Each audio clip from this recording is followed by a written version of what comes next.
to engage in body surveillance. It was also reported that using social media for just 30 minutes a day can change the way you view your own body. The bigger picture? Nearly half of Australian women and 1/3 of Australian men are dissatisfied with their body.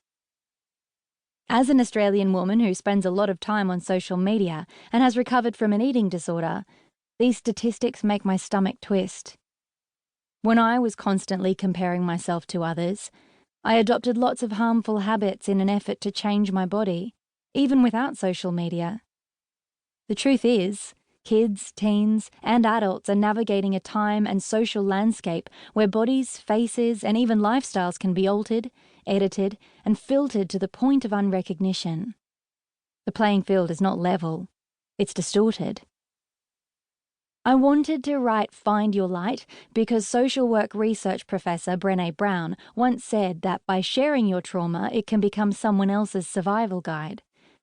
I know that reading other people's stories about overcoming disordered eating, anxiety, and depression was instrumental in my own recovery, which is why I wanted to share where I came from, what I've been through, and how I've healed. I'm not an expert, but I have very much lived through an eating disorder, depression, and anxiety. I also want to share the helpful tips and resources I've gathered over the years. From mantras that have rescued me from cyclical negative self-talk, through the way I take time to prepare, respect, and enjoy my food, to the phone numbers for 24/7 counselling services. I will be sharing as much as I can because I believe that everyone has the capacity to heal. Whether it's an eating disorder or depression, if you just take the first step, I promise you can overcome whatever it is that's limiting you from finding your light. Part 1. Learning to be healthy and love the body I'm in. Describe your childhood in 4 words. I'm a middle child.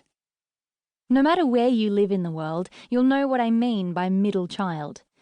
Born in Adelaide in 1992, I grew up sandwiched between my big sister Eleanor and little brother Oscar. My mum, Nikki, had 3 kids under 3, so we were often left to entertain ourselves while she tried to keep us fed, clothed, and out of moving traffic. My dad, Mark, is a GP. When we were little, he worked long hours, but he'd still come home full of energy, ready to answer our questions.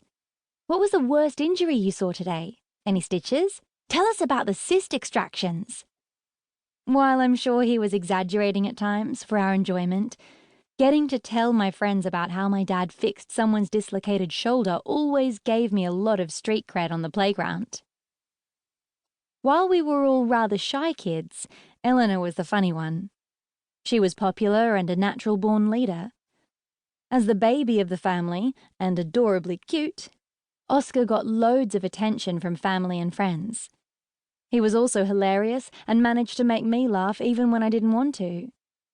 And then there was me, the reserved and often insecure little girl just trying to learn how to ride her bike down the neighborhood street. As I pedaled furiously, literally burning rubber on our driveway, I couldn't understand why I wasn't going anywhere. Turns out, Eleanor and Oscar thought it would be hilarious to stand on my training wheels. This is classic sibling rivalry stuff, right? While some kids might enjoy tussling with their siblings, for someone like me, who was born with roughly 0 self-confidence but truckloads of sensitivity, I took their pranks as a cue to retreat. Or rather, my chance to retreat. I actually loved, and still love, alone time where I can mindlessly craft away. As a kid, this meant heading to my room where I would draw in my sketchbook or work on a painting.